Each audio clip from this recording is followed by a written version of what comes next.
क्या होता है जब तेनालीराम का पुत्र गुलाब चोरी करने के इल्जाम में पकड़ा जाता है? क्या तेनालीराम उसे अपनी बुद्धिमानी से बचा लेता है या फिर उसे सजा मिलती है? जानने के लिए पूरी कहानी सुनिएगा। नमस्कार, मैं प्रतिभा सुना रही हूँ अपनी आवाज में। महाराज कृष्णदेव राय के राजमहल में एक बगीचा था जिसमें विभिन्न प्रकार के फूल लगे हुए थे। सारे फूलों में लाल गुलाब के फूल महाराज को अति प्रिय थे, इसलिए माली को उन्होंने उन फूलों का विशेष ध्यान रखने का निर्देश दिया था। महाराज जब भी बगीचे में घूमने आते तो लाल गुलाब के फूलों को देखकर बहुत प्रसन्न हो जाते। एक दिन जब महाराज बगीचे में घूम रहे थे तो पाया कि पौधों में लगे लाल गुलाब के फूलों की संख्या कुछ कम है। गुलाबों के कम होने का क्रम कई दिनों तक चला। ऐसे में उन्हें संदेह हुआ कि अवश्य कोई लाल गुलाब के फूलों की चोरी कर रहा है, तो उन्होंने बगीचे में पहरेदार लगवा दिए और उन्हें आदेश दिया कि जो भी लाल गुलाब का फूल तोड़ते हुए दिखे उसे फौरन ही बंदी बनाकर उनके सामने प्रस्तुत किया जाए। पहरेदार और भी सावधानी से बगीचे की निगरानी करने लगे। उनकी निगरानी रंग भी लाई और एक दिन चोर उनके हाथ लग गया। यह चोर कोई और नहीं बल्कि तेनालीराम का पुत्र था।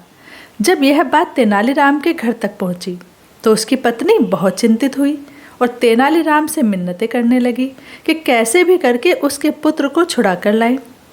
तेनालीराम बिना देर किए राजमहल के बगीचे की ओर चल पड़ा ताकि महाराज के सम्मुख प्रस्तुत होने से पूर्व वह अपने पुत्र से मिल सके।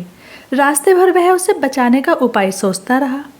जब वह राजमहल के बगीचे में पहुंचा तो देखा कि पहरेदार उसके बेटे को महाराज के सम्मुख प्रस्तुत करने की तैयारी में है।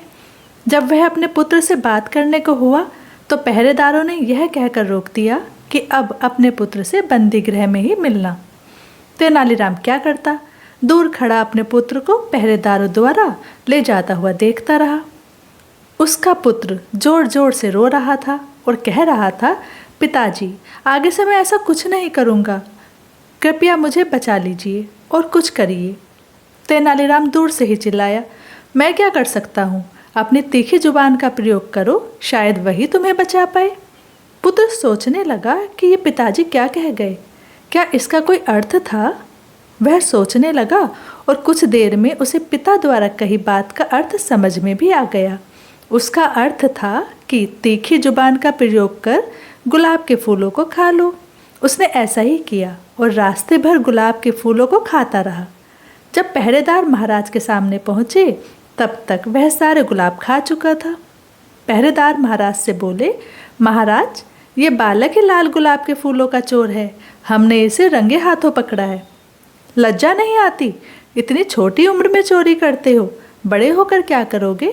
महाराज गुस्सा होकर बोले। तो तेनालीराम का पुत्र बोला, महाराज मैंने कोई चोरी नहीं की, मैं तो बस बगीचे में से जा रहा था और आपके पहरेदारों ने मुझे पकड़ लिया।